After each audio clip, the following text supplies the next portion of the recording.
প্রথমে পেঁয়াজ দিতে হবে, তারপরে কাঁচা মাংস দিয়ে একটু নাড়ানাড়ি করতে হবে, দিয়ে তারপরে ঢেকে দিতে হবে।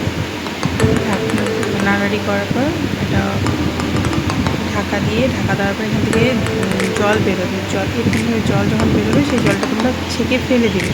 ফেলে দেওয়ার পরে এই যেখানে তেল দেওয়ার পরে মানে তেল যতটা পরিমাণ তোমরা দিতে পারো, খাবে অত পরিমাণ তেল দিবে বা আইডিয়া মতো দিয়ে তারপরে নুন হলুদ দিয়ে নাড়ানাড়ি করে নিতে হবে একটু।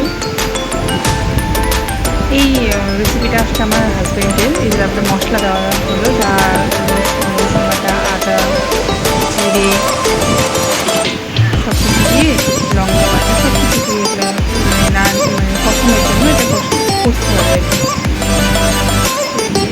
তারপরে ক্যাপসিকাম, টমেটো এগুলো তোমরা চাইলে দিতে পারো, না দিলে অ্যাভয়েড করতে পারো। এই তারপরে রেডি হয়ে গেছে।